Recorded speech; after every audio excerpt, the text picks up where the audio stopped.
inicial. Vamos a repasar un poco esta audiencia inicial. Ya habíamos señalado, ¿sí? El agente del Ministerio Público reúne datos de prueba, tiene datos suficientes para analizar la probable responsabilidad de la persona y determina el inicio del ejercicio de la acción penal. Va entonces a llevar al imputado al juez, si es que está detenido, puede ser a través de la flagrancia, ha determinado conforme lo dispone el artículo 140 del Código Nacional de Procedimientos Penales, que va a solicitar una medida cautelar, en este caso de prisión preventiva, y por eso solicita una audiencia inicial con detenido. Puede ser incluso que lo haga sin detenido, solicitándole entonces una citación para efecto de que cite al imputado y que en caso de que no comparezca, bueno, puede girar una orden de comparecencia, incluso también una orden de aprehensión en su contra. Ya habíamos señalado entonces que la obligación del sistema acusatorio es que todos estos actos se realicen a través de audiencias. Esto lo establece el artículo 52 del Código Nacional de Procedimientos Penales. Una vez que se convoca a audiencia, entonces es obligación del agente del Ministerio Público darle a conocer al imputado, a su defensor, todos los datos con los que cuenta. Esto para efecto de que tenga una adecuada defensa. No puede llegar a la audiencia inicial sin la carpeta de investigación.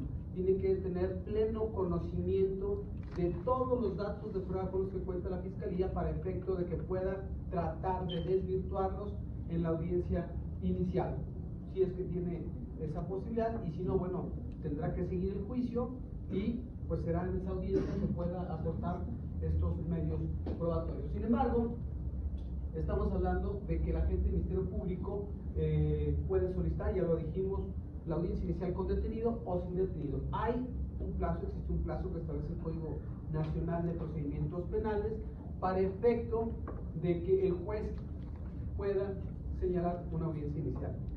Dice este Código Nacional, el Código Nacional señala que son 15 días, y como no refiere si son hábiles o son inhábiles, la regla general es que sean hábiles. Bien, con base en ello, si es que lo considera necesario el agente del Ministerio Público, pues va a llevar entonces al juez de control al imputado. El fundamento esencial de la audiencia inicial es el artículo 307 del Código Nacional de Procedimientos Penales.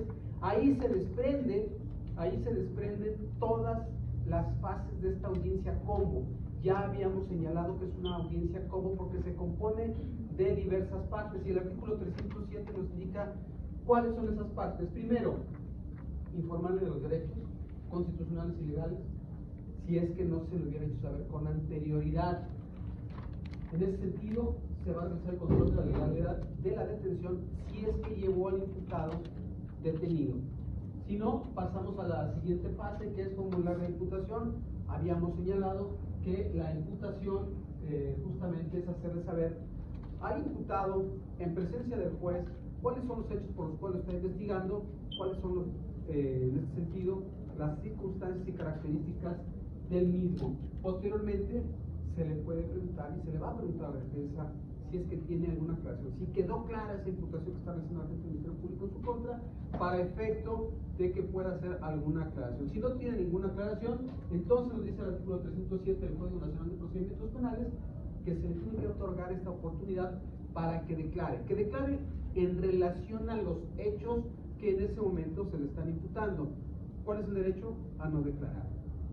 Pero también se le tiene que hacer conocimiento que eso, que no declare, pues no puede ser utilizado en su contra.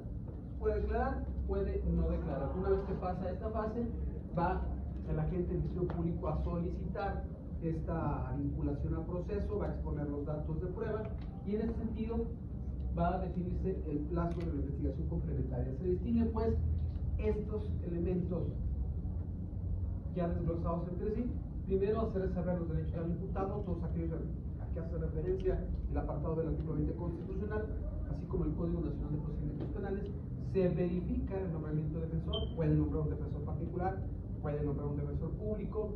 En este caso, lo que generalmente acontece es que si no está el defensor particular, bueno, pues en ese momento se le asigna un defensor público. Si es que está detenido, ya lo habíamos señalado, vamos a entrar al estudio de la legalidad de esa detención. ¿Fue detenido en flagrancia? ¿Fue detenido en caso urgente? Y si es así, entonces se va a ratificar la legal detención y va a continuar la audiencia. Si no se ratifica esa legalidad de la detención, pues entonces va a quedar en libertad. ¿Qué es lo que sucede? Que el juez de control tiene que analizar dos aspectos. Primero, la detención, es decir, si fue detenido en flagrancia o en caso urgente. Y segundo, la retención. ¿Cuál es la diferencia entre la detención y la retención? La primera generalmente la hace los elementos de seguridad pública, que la puede también hacer un particular, de acuerdo con el artículo 16 constitucional, y que se relaciona con el artículo 147 del Código Nacional de Procedimientos Penales. La policía está obligado a su detención, los particulares pueden hacerlo potestativo, con la salvedad de que si lo detienen tienen que ponerlo a disposición de la autoridad más cercana, que en este caso sería la seguridad pública, y posteriormente el elemento de seguridad pública lo va a poner a disposición del agente del Ministerio Público. ¿Cuál es la retención?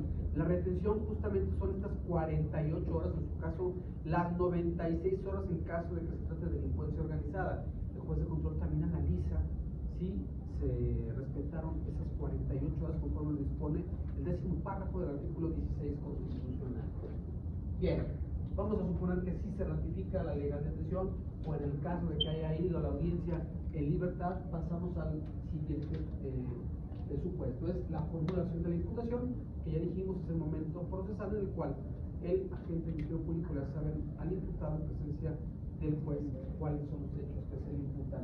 Y con base en lo anterior, se le pregunta, ya lo habíamos dicho, si tiene alguna aclaración, tanto al imputado como al defensor, y posteriormente se le da la oportunidad para declarar. Es ahí cuando el agente del Ministerio Público solicita la vinculación a proceso, exponiendo los datos de prueba, y le cuestiona al imputado en qué momento desea que se resuelva su situación jurídica. Ya habíamos dicho, se puede resolver en la misma audiencia, dentro del plazo de 72 horas, o en su caso, dentro de la ampliación de 144 horas. En este sentido, si el imputado refiere que se resuelva su situación jurídica en esa audiencia, bueno, pues entonces se le va a dar la oportunidad a la defensa para contraargumentar y desde luego exponer estos argumentos en contra de la petición que realiza la agente del Ministerio Público, y desde luego puede haber esta posibilidad de la réplica y contrarréplica. Posterior a ello, ¿sí?, el juez va a resolver si vincula o no vincula proceso al imputado. Puede que hayan solicitado las 72 horas, la ampliación del plazo constitucional, que son 144 horas, entonces se va a señalar una fecha para la continuación de la audiencia inicial. Y en esa audiencia es cuando se van a recibir los datos de prueba que ofrezca la defensa, aclarando que única y exclusivamente la defensa es la facultada para ofrecer datos de prueba en esta etapa. Ya el agente del Ministerio Público no puede ofrecer ningún dato de prueba. Y así empieza esa continuación de audiencia inicial, en el debate de la admisión de los datos de prueba con el desahogo de los mismos, y posteriormente se da el uso de la voz ya al defensor para que exponga sus argumentos, y también al agente del Ministerio Público para que contraargumente. Una vez hecho lo anterior, también se resuelve la situación jurídica. ¿Qué puede pasar? Dos cosas: que se vincule a proceso a la persona, o que no se vincule a proceso. Si se vincula a proceso, entonces pasamos a la siguiente fase, que es la imposición de medidas cautelares, aquellas a que hace referencia al artículo 19 constitucional, así como el artículo 155 del Código Nacional de Procedimientos Penales. Pero puede pasar que no vincule a proceso. Y si no se vincula a proceso, bueno, pues entonces el agente del Ministerio Público tiene la posibilidad de seguir investigando, a menos que en esa audiencia se haya decretado el sobreseimiento por alguno de los supuestos, por alguna de las hipótesis a que hace referencia al artículo 327 del Código Nacional de Procedimientos Penales. Así, una vez que se debate sobre la medida cautelar, vamos a analizar el plazo de la investigación complementaria, y esto lo refiere justamente el artículo 321 o el artículo 322 del propio Código Nacional de Procedimientos Penales. Precisar también que el plazo de investigación complementaria lo proponen las partes, claro, conforme al parámetro que establece el Código Nacional de Procedimientos Penales. Ya lo habíamos comentado, artículo 321 y 322. ¿Cuál es ese plazo? Bueno, pues se establece que el Ministerio Público debe concluir ahora la investigación complementaria que ahora se formaliza por el juez de control y que no puede ser mayor a 2 meses si se trata de delitos cuya pena máxima no excede de 2 años. Pero si la pena máxima que se pudiera imponer excede 2 años, entonces el plazo de investigación complementaria será de 6 meses. ¿Qué nos dice el artículo 322? Que de manera excepcional el agente del Ministerio Público puede solicitar una prórroga al plazo de investigación complementaria para formular la acusación. Pero esto se va a conceder siempre y cuando el plazo concedido no exceda de estos parámetros, es decir, de 2 o 6 meses. ¿Qué quiere decir? Que si yo le otorgo un plazo de 4 meses, el agente del Ministerio Público puede solicitar una prórroga y solamente le puedo conceder 2 meses más, en caso de que estemos en este supuesto de que el máximo son los 6 meses.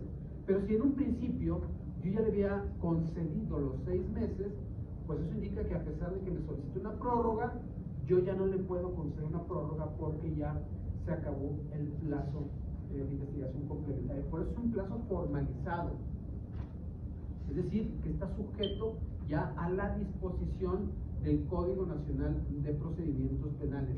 Debe existir seguridad jurídica para el proceso, debe existir seguridad jurídica para las partes, y entonces el derecho humano del imputado y también de la víctima al debido proceso, que deben respetarse los plazos, deben respetarse las etapas procesales, ¿sí? Y con base en lo anterior, al haberse iniciado la investigación complementaria, sabemos que esta etapa de investigación complementaria va a permanecer hasta que se declare cerrada justamente esa etapa